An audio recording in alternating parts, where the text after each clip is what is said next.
disais qu'on allait parler de ces VTOL, donc ces véhicules à décollage et atterrissage vertical, donc des engins à mi-chemin entre la voiture volante et l'hélicoptère, qui ne sont pas en service aujourd'hui, mais qui devraient l'être très rapidement au cours des prochaines années, si l'on en croit la multitude de projets en cours et des annonces qui se préparent au Salon du Bourget. Tous ces projets visent à développer une offre de mobilité urbaine, soit des personnes, soit des marchandises, dans des mégalopoles de plus en plus étirées et congestionnées. Tous ces projets sont révolutionnaires puisqu'ils prévoient d'utiliser des propulsions électriques ou hybrides et de se passer, au moins dans un second temps, de pilotes à bord. Au-delà de ces défis techniques, ces VTOL électriques ou eVTOL, peut-être un jour autonome, M. Cipriani nous en parlera, pose évidemment la question de leur acceptation par les populations, notamment dans les villes déjà fermées aux hélicoptères. Pour en parler, j'ai le plaisir d'accueillir Patrick Cipriani au centre, qui est le directeur de la DSAC, la Direction de la sécurité de l'aviation civile, Gracien Maire, à ma gauche, qui est directeur général d'ADP Ingénierie, ADPI, et François Sillon, de l'autre côté de la table, qui est directeur du Centre Technologie Avancée d'Uber en France. La première question sera pour vous, Monsieur Cipriani. Il y a des dizaines, voire une bonne centaine de projets VTOL à l'échelle de la planète.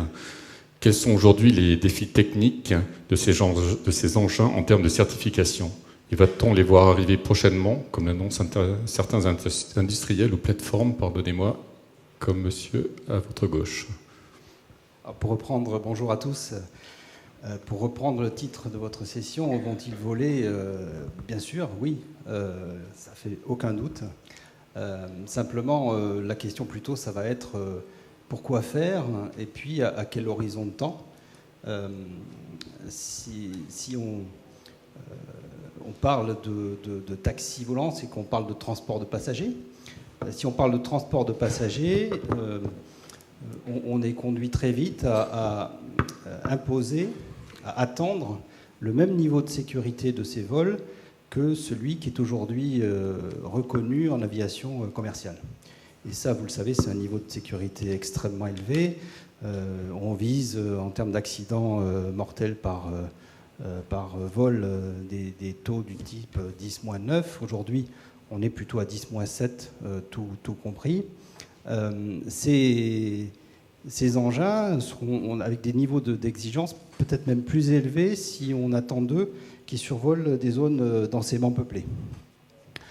Et je le précise parce que j'ai entendu des promoteurs de projets dire c'est nouveau, c'est innovant, donc c'est exploratoire, et donc on peut se permettre de ne pas être aussi sûr de soi et puis d'avoir peut-être dans un premier temps des niveaux de sécurité inférieurs. Alors je pense que ça n'est pas du tout l'attente du citoyen, et ça n'est pas du tout, en tout cas, la position des autorités, qu'elles soient nationales comme celles que je représente, comme qu'elles soient européennes. On s'attend pour ces opérations au même niveau de sécurité des vols que dans l'aviation commerciale. Alors, si on regarde ce qui peut se faire avec quelle progression, je pense qu'on verra dans un premier temps d'abord des engins pilotés. Donc ce sont des engins à propulsion électrique, décollage, atterrissage vertical, mais pilotés. Autrement dit, on est dans un schéma, un contexte qui n'est pas très différent de la problématique bien connue des hélicoptères. Alors c'est des nouvelles technos qui posent de nouveaux défis, on pourra en parler aussi, mais l'ensemble des questions qu'on va se poser, la manière d'y faire face, va ressembler aux questions qu'on se pose déjà et aux contraintes qu'on est déjà en place sur le vol des hélicoptères dans des zones, qu'elles soient un peu libres ou qu'elles soient au contraire très densément habitées. D'accord. Monsieur Sillon, donc Uber travaille avec Bell et Safran pour la mise en service d'un VTOL donc baptisé Nexus d'ici à 2023, si j'ai bien compris. Est-ce que vous pouvez nous expliquer quel est votre projet exactement ?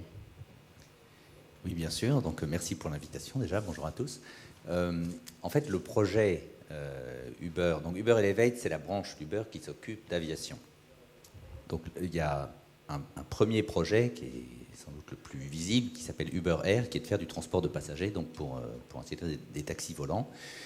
La position d'Uber, c'est d'être une plateforme de mise en relation de voyageurs donc, qui ont un trajet à accomplir, et puis d'un ensemble de moyens pour réaliser ces transports. Donc le projet auquel vous faites allusion avec Bell et Safran, c'est un des projets qui est mené donc, par Bell en particulier et Safran, mais il y a un ensemble de partenaires d'Uber. Aujourd'hui, il y en a 6 qui sont publiquement annoncés, et puis on discute avec encore beaucoup d'autres constructeurs qui chacun développent, avec leur propre vision du marché, etc., développent des véhicules donc de type eVTOL, soit tout électrique, soit hybride, etc.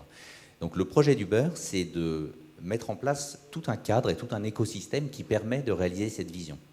Donc ça veut dire avoir des partenaires qui développent des véhicules, donc j'y reviendrai notamment avec le Nexus de Bell, des partenaires qui développent aussi les infrastructures, donc là on va en parler peut-être avec monsieur, parce qu'il faut... quand on parle taxi volant, il ne faut pas rêver à la voiture individuelle volante, ou au fait que les gens vont atterrir et décoller dans leur jardin ou sur leur balcon. Donc on parle de trajets qui sont effectués entre des héliports ou des vertiports ou des skyports, peu importe comment on les appelle, mais des gares aériennes. Donc il y a aussi ce volet infrastructure qui est important.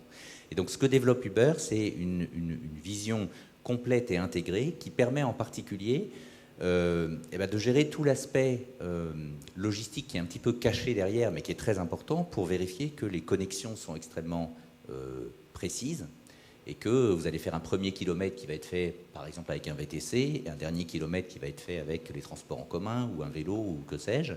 Et il faut que tout ça soit extrêmement bien séquencé, sachant qu'on va venir au modèle économique tout à l'heure, mais pour que tout ceci puisse fonctionner, il faut que ces véhicules soient bien utilisés, au sens d'être bien remplis, et donc de pouvoir faire du partage de trajet en matchant d'une certaine façon, excusez-moi pour l'anglicisme, plusieurs passagers sur le même trajet.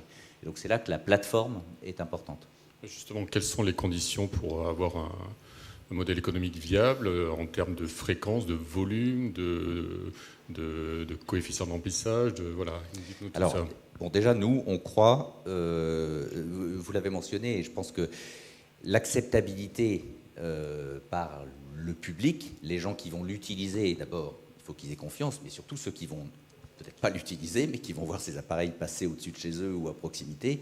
Donc moi, même plutôt que l'acceptabilité, je pense que c'est de la désirabilité qu'il faudrait parler. C'est-à-dire qu'il ne suffit pas juste que les gens l'acceptent comme un mal nécessaire ou comme quelque chose, une nuisance subie.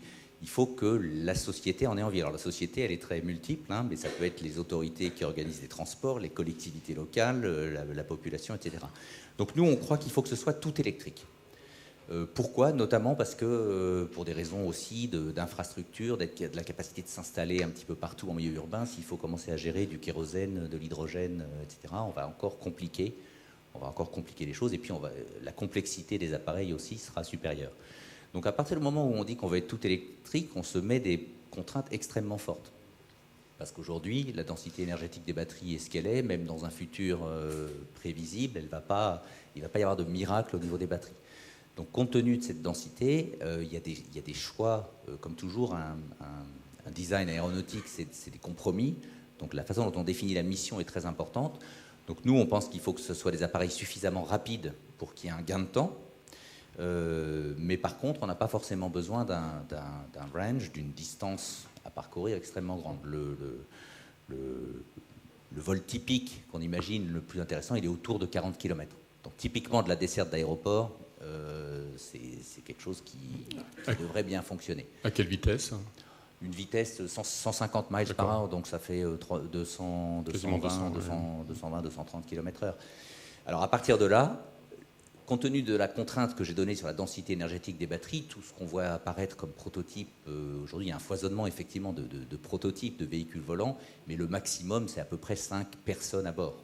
Parce que tout simplement, voilà, on ne peut pas atteindre ce genre d'autonomie au sens de distance parcourue avec les batteries actuelles, avec beaucoup plus. Donc 5 personnes, il faut le remplir le véhicule. Et à quel prix donc ?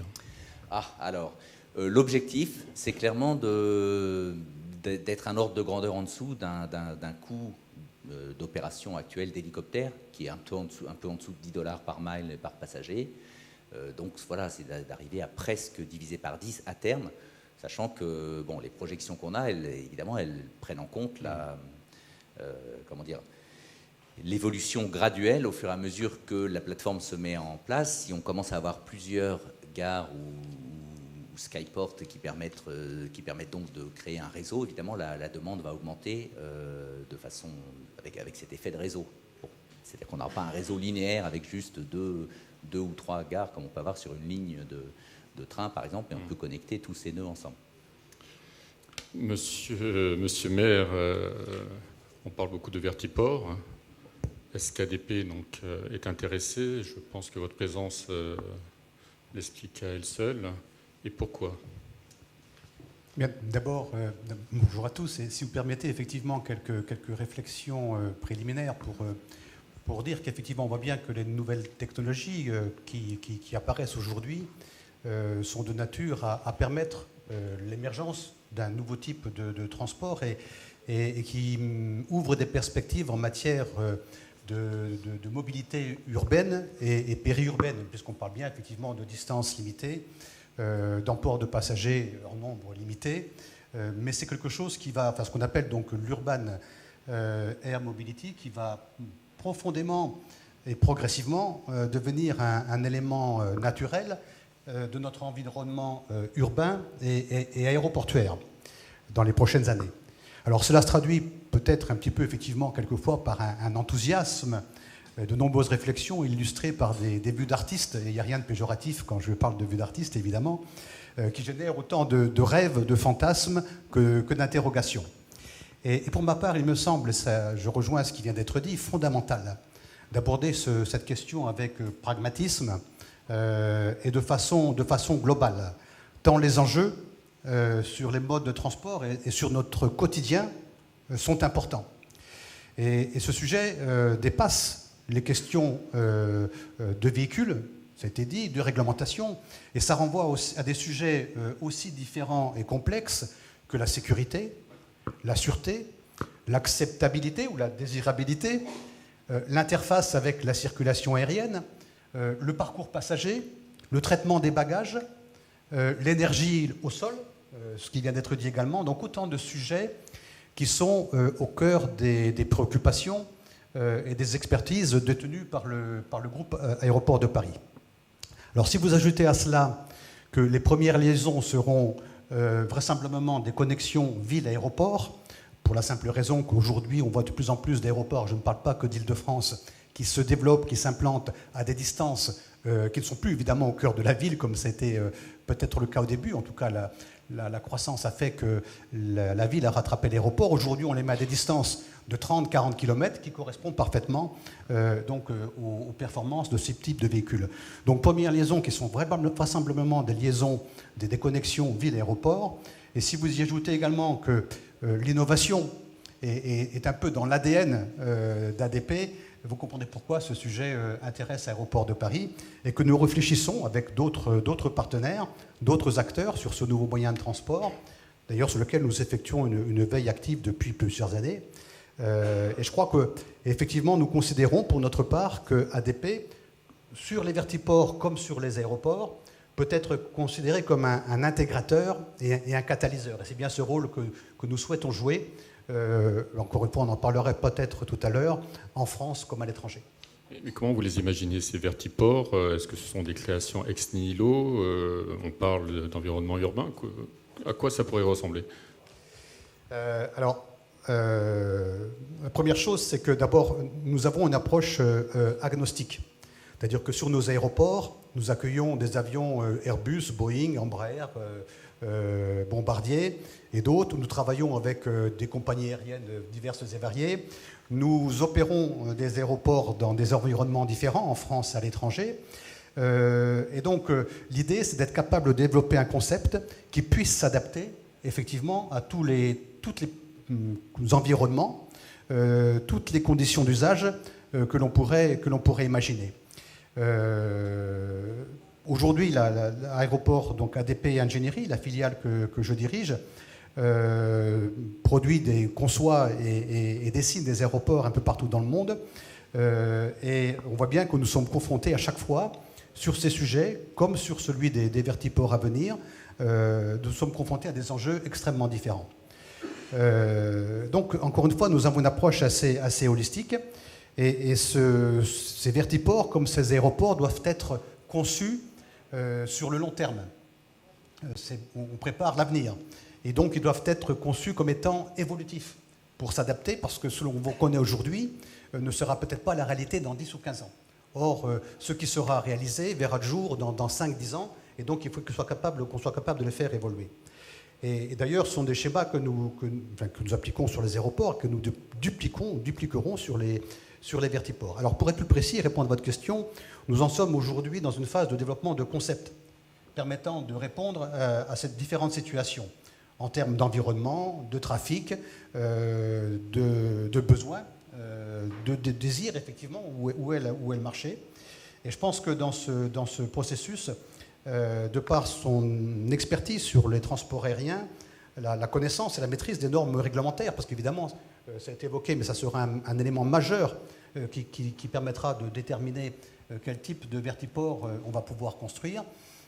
Et encore, on en parlera également peut-être tout à l'heure, mais un vertiport en milieu urbain n'aura pas la même vocation, n'aura pas le même design qu'un vertiport en milieu périurbain ou un vertiport en milieu aéroportuaire. On voit bien que les besoins sont différents.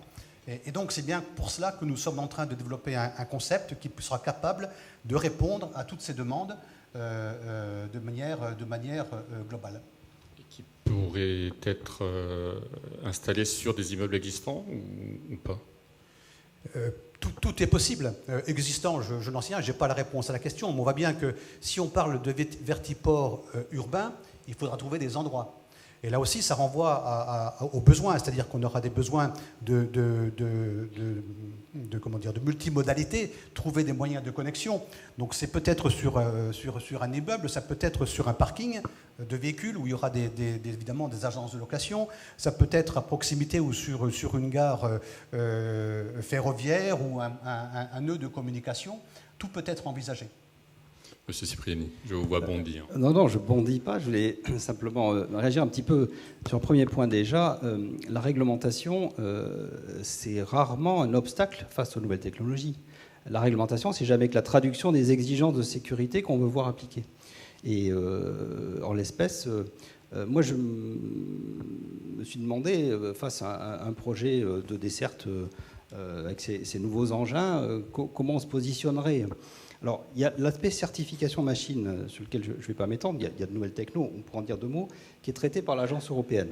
On va supposer que tout ça suit son cours, qu'on aboutit à une machine certifiée, comme peut l'être aujourd'hui un avion, un hélicoptère. Ensuite, eh bien, effectivement, il faut qu'il décolle, qu'il atterrisse. Vous parlez de vertiport. Enfin, on aura toujours besoin d'un espace identifié pour y atterrir, avec d'une façon...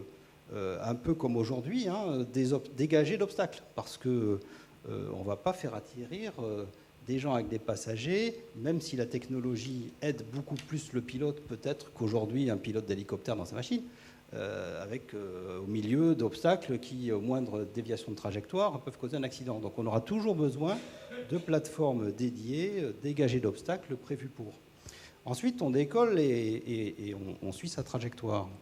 Là encore, si on doit aller vers un aéroport, eh bien, on est conduit à avoir des trajectoires non pas libres dans l'espace, mais qui soient, alors le terme technique est moche, déconflictées, mais donc séparées des trajectoires d'avion. Donc il faut bien imposer les trajectoires comme aujourd'hui on le fait avec des hélicoptères. Et s'il s'agit de survol urbain, ces machines, il faudra aussi gérer les cas de panne ou des cas d'urgence. Et très vraisemblablement, il faudra avoir des dispositions opérationnelles, des procédures opérationnelles utilisables en cas de besoin urgent de se poser. Et alors, ça peut être, je sais pas moi, un feu batterie, ça peut être je sais pas quoi. Si on est au-dessus des villes, on voit tout de suite que ça demande quelque chose de planifié à l'avance, de prévu. Et on retrouve le concept d'aire de posée prévu à l'avance, qu'on connaît dans le monde des hélicoptères. On peut survoler des villes si on sait à l'avance à quels endroits on peut se poser en cas d'urgence. Donc tout ça, ce sont des schémas qui finalement sont assez connus, mais qu'on aura à répéter pour permettre l'utilisation de ces appareils, même si eux, les appareils et les machines elles-mêmes sont complètement nouvelles. Et le dernier point, c'est plutôt le volet acceptabilité sociale. Dans Paris aujourd'hui, il n'y a pas d'hélicoptère ou très peu. Il y a une raison de sécurité des vols. Il y a une raison de sûreté, parce qu'il y a beaucoup de sites sensibles et qu'on ne peut pas les voir survoler comme ça. Et puis il y a une raison également de nuisance, de bruit. Et puis, in fine, d'acceptabilité, parce que le citoyen n'a pas forcément envie de se voir survoler de multiples engins.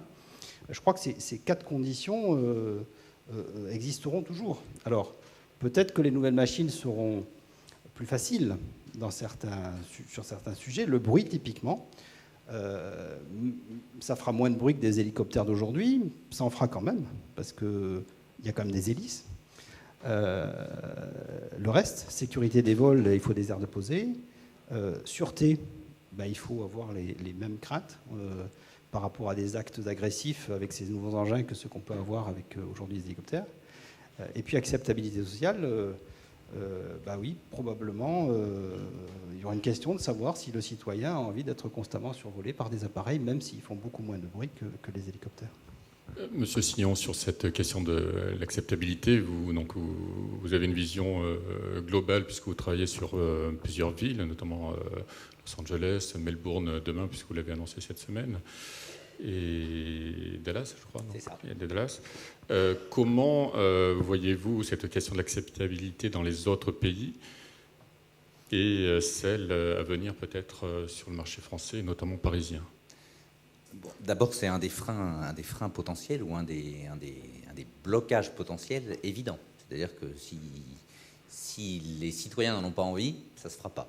Donc c'est presque le seul, par rapport à votre question, est-ce que les voitures vont décoller ? À mon avis, c'est la seule chose qui peut faire qu'à un certain endroit, ça ne se produise pas. Moi, je pense qu'elles décolleront, peut-être pas partout, peut-être que certaines villes, certains emplacements, certaines populations en voudront plus ou moins. Alors, sur cette question d'acceptabilité, effectivement, le bruit, la nuisance sonore, c'est un élément essentiel. Donc, alors en plus, comme aujourd'hui, on est quand même à l'état de prototype sur toutes ces machines-là, je pense pouvoir dire qu'on ne sait pas exactement quel sera l'impact sonore. Par contre, on a à la fois des modèles et puis des choses qui sont faites sur ces premiers prototypes qui permettent de dire que ce sera effectivement très inférieur au bruit d'un hélicoptère. Donc les simulations, et ce ne sont que des simulations qu'on mène actuellement, montrent que c'est quelque chose qui peut être de l'ordre de ce qui est masqué par un bruit ambiant, urbain, quand on est dans une zone urbaine un peu bruyante. Par exemple, si vous n'êtes pas très loin du périphérique, un appareil comme ça qui vole à 1000 pieds ou 1500 pieds, vous ne l'entendez pas beaucoup. C'est clair que si vous êtes dans une zone où il n'y a rien, aucun trafic automobile et où vous entendez les oiseaux chanter, là, vous allez effectivement l'entendre passer, mais c'est quand même nettement moins bruyant qu'un hélicoptère. Ceci dit, le bruit d'un appareil, c'est une chose. Après, la question, c'est effectivement s'il y en a beaucoup. S'il y en a beaucoup qui passent. Donc là, on va rejoindre une autre problématique qui est, vous y avez fait un peu allusion, en tout cas à votre remarque qui menait, qui est la gestion du trafic aérien. C'est-à-dire des routes. Donc il faudra des routes, ça c'est clair, ça ne va pas être open bar avec, en gros, on vole où on veut, mais on peut imaginer qu'il y ait aussi un séquencement et une optimisation à mener de l'endroit où on vole, de la route qu'on suit, de l'altitude à laquelle on vole, etc., en fonction de l'heure de la journée, en fonction de contraintes qui sont données par les municipalités, par les différents environnements en termes de bruit, etc. Donc ça, c'est vraiment un élément essentiel sur lequel on a commencé à travailler. Il va falloir apprendre un petit peu en marchant quand même, dans la mesure où on n'est pas capable de dire aujourd'hui de façon extrêmement précise de faire une expérience, disons, et de faire voler 200 appareils et de regarder ce que ça donne. Par contre, on mène des simulations. Moi, mon centre de recherche, c'est un des objectifs aussi, c'est de regarder ça. Un autre élément d'acceptabilité, c'est aussi que les citoyens se posent beaucoup de questions sur la pollution, le mix énergétique. Est-ce que tout ça, c'est vert ou au contraire, c'est une fuite en avant vers du gaspillage d'énergie, etc. Donc là, un élément intéressant quand même, c'est que, alors il y a plein de designs de eVTOL, mais ceux qui sont les plus efficaces d'un point de vue énergétique sont des designs dans lesquels vous avez effectivement des rotors pour faire le décollage, atterrissage vertical, et puis en vol, disons horizontal, vous avez quand même une aile pour assurer la portance, ou un système de type aile pour assurer la portance. Ce qui veut dire que pour la partie horizontale du vol, ça consomme relativement, par rapport au décollage et à l'atterrissage, quasiment pas d'énergie. Enfin, j'exagère à peine, mais ce qui fait qu'au total, on peut être équivalent à ce que serait une voiture électrique sur le sol. Donc ça, c'est quand même un point important. Tout ça est à valider du point de vue des concepts et des prototypes qui sont en train d'être développés par les partenaires, mais c'est des choses, aujourd'hui, on a les indications qui nous montrent qu'on peut rester dans cette enveloppe-là, ce qui fait que c'est aussi tout à fait acceptable et même intéressant d'un point de vue énergétique. Monsieur Cipriani, vous avez évoqué des routes, Monsieur Sillon également. Donc, si j'ai bien compris, ça serait un peu comme l'hélicoptère, au-dessus du périphérique et au-dessus des autoroutes. On peut imaginer ça, ou c'est trop schématique ? Vraisemblable dans un premier temps. C'est-à-dire que ça permet à la fois d'avoir une sécurité plus importante, d'avoir des gênes moins importantes pour les populations survolées. Donc ça, c'est, disons, le schéma un peu naturel qui se présenterait si on avait un projet qui nous était présenté à court terme. Monsieur le maire, il y a quelques semaines, Airbus et la RATP ont annoncé un accord justement pour développer des eVTOL dans l'Île-de-France. Quand on vous écoute, on imagine mal que vous ne soyez pas dans ce projet. Est-ce que vous travaillez avec eux ou est-ce que c'est en discussion pour Alors, comme je vous le disais précédemment, nous, on est tout à fait agnostiques et on travaille avec tous les partenaires qui réfléchissent à ces questions, bien évidemment. Je pense que toutes les réflexions qui sont menées sont constructives et qu'il faut que l'on mette nos ressources, notre expertise en commun pour pouvoir adresser ce sujet de façon globale et encore une fois de façon pragmatique. Ce que disait M. Cipriani tout à l'heure, que je partage tout à fait, notamment sur la prise en compte, bien évidemment, de la sécurité, qui sera un élément déterminant dans la conception des vertiports, c'est bien évident. Mais d'autres paramètres qu'il faudra également prendre en compte, dans la mesure où, dès qu'on rentrera dans des phases d'exploitation, il faudra prendre en compte, évidemment, le parcours passager, et donc les questions de sûreté également. Donc tout ça, c'est un tout. Et je pense que c'est bien en rassemblant les expertises, les compétences, qu'on pourra aborder ce sujet qui, comme je le disais en préambule, à la fois fascine, fait fantasmer, mais soulève des interrogations de façon cohérente, en apportant des réponses au public, parce que la question de l'acceptabilité va être une vraie question, bien évidemment, on l'imagine bien. Quand bien même on pourra arguer, démontrer que c'est moins brillant, que c'est moins polluant, que c'est plus sûr, etc., il y aura fondamentalement une question d'acceptabilité. Et donc je pense, pour répondre à votre question, qu'il faut absolument qu'on travaille ensemble. On voit bien qu'il y a des acteurs, il y a des constructeurs, il y a des opérateurs, il y a les institutions qui s'occupent de la réglementation. Et donc c'est là où je disais donc Aéroport de Paris a toute sa place également pour participer à ce débat, à cette réflexion, dans la mesure notamment où, encore une fois, on voit bien que le besoin se fera certainement sentir au début sur des trajets ville-aéroport. Et la question qui se posera aussi, quand j'évoquais effectivement la question des vertiports dans un milieu aéroportuaire, la question va se poser. Est-ce qu'il faudra, je n'ai pas la réponse, un terminal dédié aux vertiports? Est-ce qu'on pourrait imaginer demain que ce type de véhicule, quand les conditions de sécurité, de sûreté seront remplies, permettent à un passager d'accéder directement à la salle d'embarquement? Bon, tout ça, évidemment, c'est des interrogations, des questions qui sont posées et les réponses ne pourront être réellement apportées qu'en croisant l'ensemble des paramètres techniques, réglementaires, sécuritaires, etc., qu'on a pu évoquer jusqu'à maintenant. Est-ce que vous êtes alors, discussion, c'est peut-être un grand mot, mais en tout cas, est-ce que vous visez d'autres aéroports? Parce que j'imagine que vous comptez exporter votre savoir-faire. Comment ça se passe à l'étranger alors? Alors effectivement, ADP Ingénierie est une filiale du groupe ADP qui conçoit et dessine des aéroports principalement, quasiment exclusivement à l'étranger. Et donc nous suivons actuellement environ, pour donner quelques chiffres, 130 projets différents dans 100 pays différents. Nous avons des collaborateurs de 50 nationalités différentes. Nous sommes en permanence au contact de nos clients. Nous sommes en permanence à l'écoute de leurs besoins, de leurs attentes. Et effectivement, on voit naître, peut-être dans des régions, plus facilement dans certaines régions que d'autres, ce besoin, ces questions de développer une activité VTOL avec des vertiports. Donc c'est quelque chose qui est maintenant bien ancré dans les, je pense, notamment avec les publicités qu'il peut y avoir, les discours, c'est une bonne chose sur ce sujet. À nous, en apportant notre expertise, notre savoir-faire, de décliner le concept sur lequel nous travaillons, donc avec ici en Île-de-France singulièrement, de le décliner à l'étranger en fonction des contraintes réglementaires qui ne sont pas forcément les mêmes que celles qu'on pourra avoir en France ou en Europe, en fonction de l'environnement, en fonction de la culture aussi. On voit bien par exemple au Brésil, le transport par hélicoptère est quelque chose d'assez courant. Donc on voit bien qu'il y a une acceptabilité qui pourra se faire peut-être plus facilement qu'ailleurs.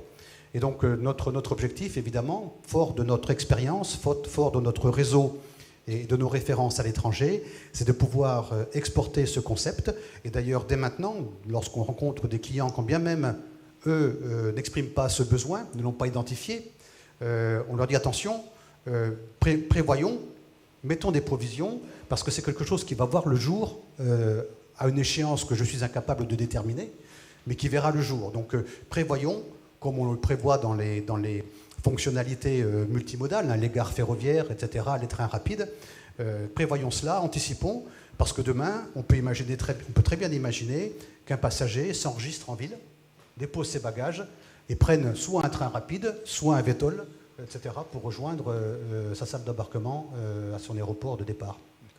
Monsieur Sillon, est-ce que vous êtes intéressé par le marché parisien? La RATP a dévoilé son jeu. Est-ce que vous...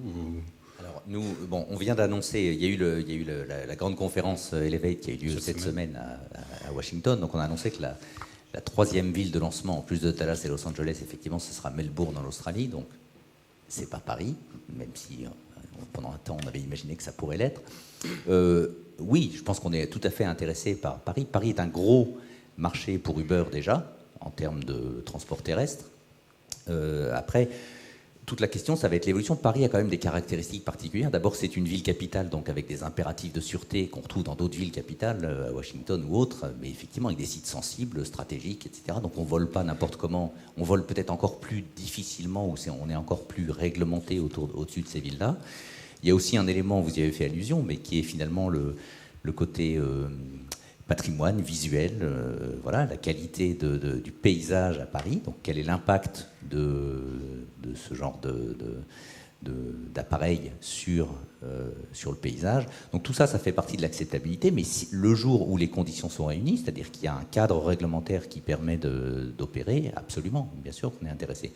Et juste sur cette question de cadre réglementaire, je voudrais quand même préciser, la sécurité et la sûreté, c'est absolument pas pour nous une option ou quelque chose qu'on va considérer comme accessoire, parce qu'il faut absolument avancer. On sait très bien que ça ne pourra fonctionner. Enfin, de toute façon, c'est notre intérêt bien compris. Hein. Le premier accident qui se produira ou qui se produirait dans ce cadre-là sera terrible pour l'émergence de cette possibilité. Donc on est à fond pour la sécurité. Et du coup, l'autonomie, vous l'envisagez à quelle échéance ?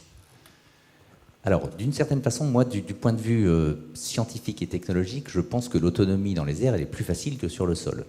Donc, parce qu'il y a moins d'imprévus, il y en a bien sûr, mais il y a relativement moins d'imprévus, d'obstacles, etc. Monsieur je vois que ça vous fait des doutes. Voilà, je vois que Non, moi je suis fondamentalement en désaccord avec ça. D'accord. Je pense que, au contraire, c'est plus compliqué dans les airs. Je crois que c'est pas un hasard si on a eu assez tôt et depuis longtemps des métros automatiques. On n'a pas encore des véhicules automatiques réellement totalement opérationnels, et on a encore moins des avions automatiques.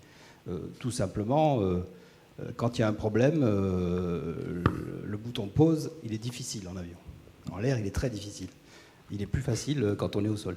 Donc je pense que c'est plus complexe quand on est dans les airs.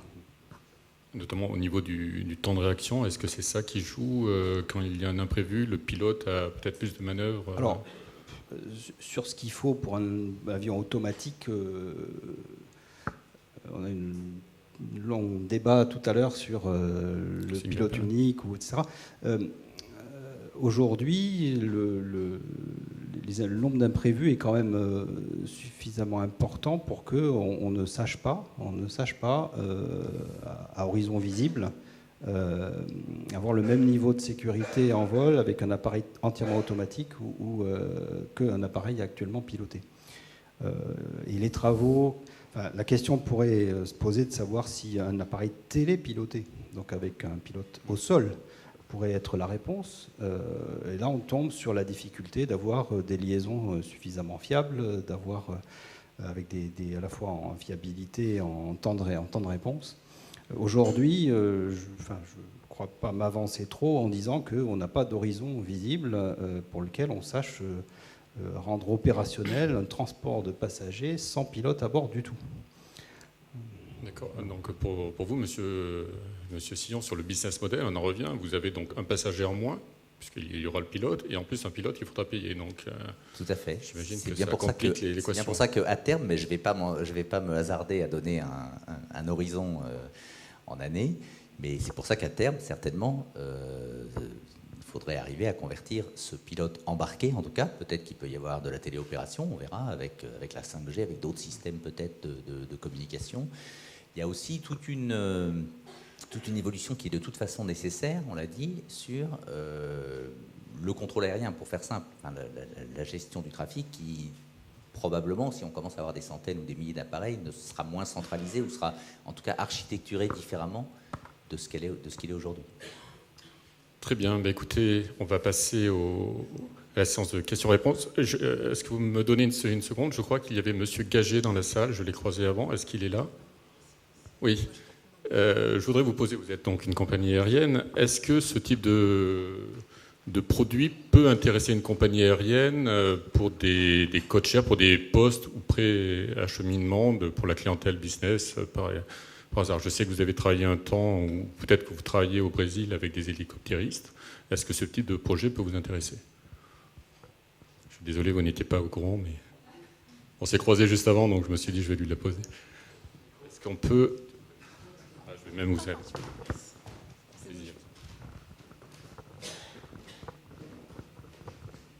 Moi, je vous écoutais avec beaucoup d'attention et la question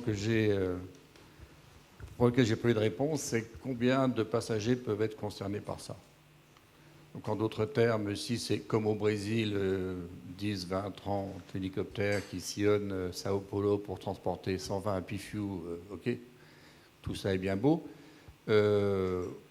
Pourquoi pas faire un code-share avec Air France quand vous arrivez à l'aéroport Charles de Gaulle pour ensuite prendre ce genre de moyens de communication? Mais la vraie question que moi j'ai à l'esprit, c'est est-ce qu'on parle de... Alors c'est à M. Espéry de répondre, sur les 39 km qui séparent ADP de Paris. Alors je ne suis pas aussi spécialiste que vous, je les sépare de 4 km chacun, sachant qu'ils font du 50 km à l'heure. Du coup, j'en ai peut-être 10, 15 qui volent, c'est du 4 places, 40 personnes. Bon. Si c'est ça, on est quand même encore dans le stade de quelque chose qui peut être une sympathique expérience, mais on est loin d'un transport modal qui a vraiment remplacé un autre transport. Voilà. Donc la réponse en cours sur la question que tu poses, Fabrice, c'est oui, pourquoi pas, si c'est offrir aux passagers premières la possibilité d'être connectés directement, ça on peut envisager. Par contre, la question plus fondamentale que je pose, c'est est-ce qu'on est en train de parler sur l'aéroport et le centre-ville de quelques dizaines de passagers à l'heure, ou est-ce que le projet, c'est vraiment d'aller sur quelque chose qui va commencer à être, non pas un transport de masse, mais un transport de petite masse. Mais là, on est quand même à ce stade, après ce que je crois entendre, au niveau de la masselotte, comme on disait en physique. Voilà. Monsieur Sillon, on va vous répondre, mais je crois qu'il a des ambitions assez poussées sur le sujet. Oui, non, mais on est clairement au-delà de quelques dizaines, c'est sûr. Sinon, on n'est pas à l'échelle. Alors après, tout va dépendre de chaque marché. Là, on est en train de parler juste de transport Paris, mettons Paris-Roissy, par exemple. Déjà, bon, pour Paris-Roissy, je n'ai pas étudié le sujet précisément. On peut imaginer qu'il y ait 3 ou 4 vertiports autour de Paris, par exemple, qui relient à Roissy. Après, le calcul que vous faites, je pense qu'on est plutôt largement un ordre de grandeur au-dessus. Donc, on parle plutôt de plusieurs centaines de passagers à l'heure, donc plusieurs milliers de passagers dans la journée. C'est pas un transport de masse au sens du RER A qui traverse Paris, et donc je ne connais pas le chiffre d'ailleurs, mais qui doit transporter 1,2 million de passagers. Bon, d'accord. Donc, c'est clairement pas ça. Par contre, donc, dans un certain nombre de simulations qu'on a faites plutôt sur les villes de lancement actuelles, qui sont Los Angeles et Dallas en particulier, L'idée, c'est vraiment de convertir une fraction significative des gens qui aujourd'hui feraient, par exemple, parce que nous, on a les données Uber, donc on peut regarder ce qui se passe avec des UberX, par exemple, dans du transport en VTC. Les gens qui font déjà ça pour des longs trajets, c'est d'avoir un taux de conversion à plusieurs chiffres. Voilà, c'est pas 5%, c'est beaucoup plus que ça. Madame. Merci. Dominique Lazarski, je suis présidente de l'Union européenne contre les nuisances aériennes. Je suis donc très attentive. Alors, je travaille un petit peu sur ces sujets-là. Je fais partie d'un groupe de travail à l'OACI qui travaille sur les aéroports. Et donc, c'est un sujet qu'on aborde. C'est intéressant, bien sûr, je comprends votre souhait de développer cette activité. Et merci de parler d'acceptabilité des riverains. Les aéroports, il me semble, sont assez dubitatifs sur la faculté d'utiliser de l'espace aérien qui est déjà des risques de conflit, justement, avec les arrivées des avions. Mais il y a aussi la logistique, et vous aurez, à côté des aéroports, vous avez des grands entrepôts de logistique, et vous en avez d'ailleurs également ailleurs, notamment à la campagne, par exemple, et les logisticiens souhaitent livrer également par drone leurs produits, et on parle de drones, pas des petits drones qu'on trouve dans le commerce pour jouer, mais de gros engins qui peuvent soulever des masses très importantes, plusieurs centaines de kilos, donc on parle d'appareils assez importants, donc on aura à la fois les drones, qui peuvent être importants, qui vont jusque chez les gens, développer, ou dans les entreprises, livrer le matériel ou les équipements. On a des avions urbains, peut-être qui desserviront un aéroport, mais pas forcément. Moi, je les vois très bien aussi, surtout, en fait, délivrer, plutôt desservir un centre-ville et une campagne ou une habitation à l'extérieur d'une population plutôt privilégiée. Et donc, un espace aérien assez encombré, qui pourrait être assez encombré. Et si les drones peuvent aller jusque dans les habitations, bien entendu, vous allez dire, mais attendez, moi aussi, je veux aller jusque dans les habitations. Et on va avoir peut-être un problème de respect de la vie privée aussi, parce que vous allez survoler, non pas que des routes, vous ne pourrez pas, vous allez survoler également des jardins, des entreprises, voilà. Et un déplacement peut-être aussi des nuisances qui étaient au ras du sol et puis qui vont se retrouver sur les étages supérieurs des immeubles. Donc voilà, c'est des choses auxquelles il faut penser. Et M. Cipriani, j'espère que lorsque vous étudierez le sujet, vous allez associer les associations de riverains d'aéroports. Tu ne dis rien qu'on sent. Je suis persuadé que ce genre d'usage, effectivement, va se développer. Mais avec les mêmes questions qui se poseront, c'est-à-dire qu'il n'y a pas de passagers, mais il y a quand même des colis qui vont survoler peut-être des populations. Alors, avec des machines qui devront avoir des niveaux de fiabilité, au passage, supérieurs significativement à celles qu'on constate aujourd'hui pour les drones. Enfin, il y a beaucoup d'expérimentations qui se font et ça progresse d'année en année. Mais il faudra progresser en niveau de fiabilité par rapport à ce qu'on voit aujourd'hui. Et comme je disais tout à l'heure, les mêmes questions sur les survols pour des raisons soit de sécurité, soit de sûreté. Tout ça va progressivement évoluer. Aujourd'hui, on ne sait pas encore quels seront les besoins, comment les différents acteurs vont construire leur offre. Mais sentiment personnel, moi j'ai plutôt l'impression qu'en tout cas au début, on partira dans des schémas avec des trajectoires préétablies qui permettront de séparer les trafics aériens, qui permettront de ne pas survoler les populations denses, donc plutôt à la campagne, ni les sites sensibles. Donc on sera plutôt dans un schéma un peu organisé et qui permettront aussi, si ces engins-là font du bruit, de ne pas importuner les gens qui sont au sol. Voilà. Bonjour, Luc Offenstein, je suis président d'une association de lutte contre les nuisances aériennes, principalement de l'aéroport d'Orly. Je vous ai entendu évoquer largement le problème du bruit, sans toutefois apporter de chiffres Je voudrais savoir si dans l'état actuel de vos connaissances, avec les prototypes que vous expérimentez, vous avez une idée à peu près de la nuisance. Bon, vous avez parlé des hélicoptères, elle sera moins forte. Bon, ok, les hélicoptères, c'est très bruyant, on est d'accord. Mais quand on voit les simples drones, déjà, le bruit que ça peut représenter, alors qu'ils soulèvent que quelques centaines de grammes, on est un peu inquiet parce que ces voitures volantes, avec ne serait-ce que 5 ou 10 passagers, représentent quand même un poids important. Et il faut, comme vous l'avez dit, il faut la sustentation, il faut les tenir en l'air. Bon, après, et puis après, il faut les propulser.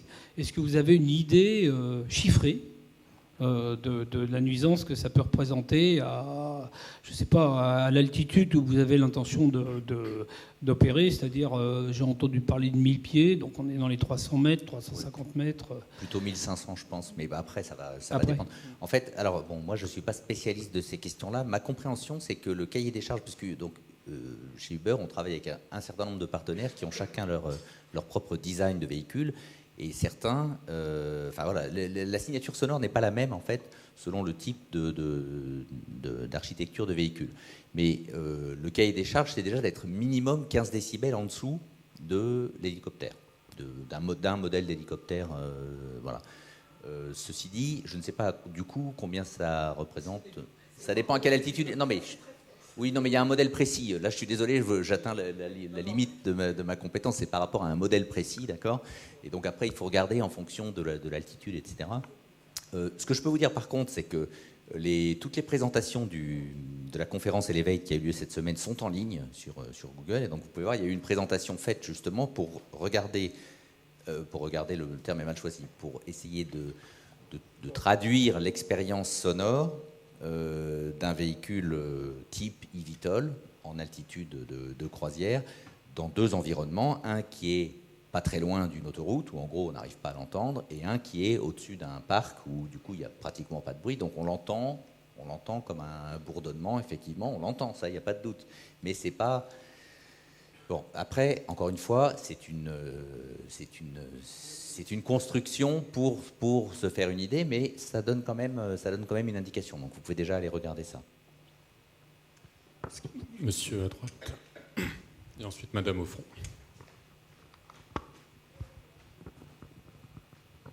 Bonjour. Moi, ma question s'adresse à M. Cipriani. Est-ce que vous avez des contacts avec vos homologues chinois, brésiliens, éventuellement du Moyen-Orient sur ces questions et sur éventuellement leur niveau de réglementation par rapport à ce qu'on pourrait faire en Europe?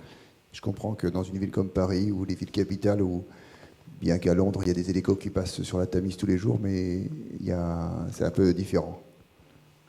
Sur ce sujet précis de la mobilité urbaine, assez peu de contacts, sûrement pas assez d'ailleurs. On a des travaux communs au niveau OACI, mais qui concernent plutôt les drones de taille importante en vol international en quelque sorte. Bon, ceci étant, si on parle de la mobilité urbaine, on a là des contextes extrêmement différents. On mentionnait le Brésil. L'hélicoptère a l'avantage par rapport à la voiture, souvent, d'être beaucoup plus sûr. Dubaï, c'est encore un contexte totalement différent. Donc, c'est des éclairages certainement extrêmement intéressants, mais sur Paris, on se retrouvera avec nos problématiques, nos contraintes, nos besoins qui sont très particuliers. Et notamment, ça ressortait un peu des interventions. Il y a une grande différence entre une ville qui est assez dense et intégrée comme l'est Paris, par rapport à Los Angeles, qui est extrêmement étendue, ou des villes, Dubaï qui est aussi très étendue, en tout cas il n'y a pas grand-chose autour. Je me souviens avoir travaillé à une époque sur la recherche de sites de posées hélicoptères en région parisienne alternatifs à l'héliport d'Issy-les-Moulineaux. On n'en a pas trouvé un seul. Et pas uniquement à cause des nuisances sonores. On n'en a pas trouvé un seul qui soit techniquement praticable parce que tout est pris, l'espace est dense. Donc il y a bien une problématique particulière sur Paris là-dessus. Peut-être pour compléter la réponse de M. Cipriani, je faisais allusion tout à l'heure au contact que nous avons, nous, à l'étranger. Et c'est un peu ce que je disais, c'est-à-dire qu'on voit très bien qu'il y a des besoins, il y a une approche culturelle, il y a des sensibilités environnementales qui varient d'une région à l'autre. Et aujourd'hui, la maturité de réflexion sur ce sujet n'est pas la même que l'on s'adresse à, évidemment, un environnement parisien ou européen, puis-je dire, ou que l'on aille au Brésil, pour reprendre cet exemple, en Chine ou aux Émirats arabes unis. Et c'est là peut-être où il y aura à terme besoin d'avancer, parce que je pense qu'au début de l'aviation, les différences étaient certainement les mêmes, mais aujourd'hui, à l'heure où on se parle, tout cela se traduit, enfin ces différences se traduisent par un niveau d'acceptabilité, on revient dessus, qui est totalement différent. Et des gens nous disent, nous, mais ça c'est pas un problème, vous voulez tout droit, et on se pose, et dans certains pays, on n'a vraiment pas la même approche. Donc il y aura certainement besoin d'échanger à terme, je pense, sur ces questions. Madame, tout au front, puis ce sera la dernière question, sauf si... Les dernières questions. Donc.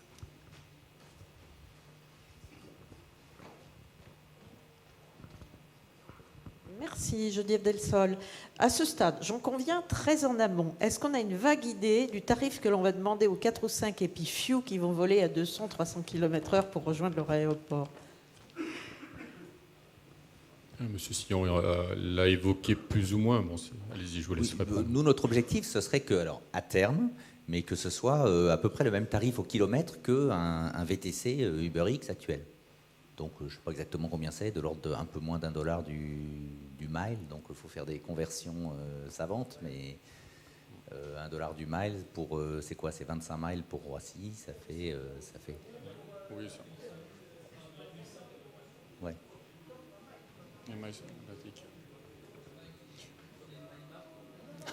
Non, nautique. Non.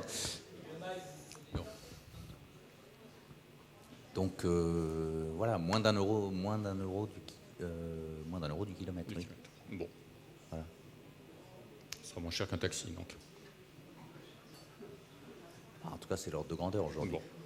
Très bien. Écoutez, merci à notre panel que vous pouvez applaudir.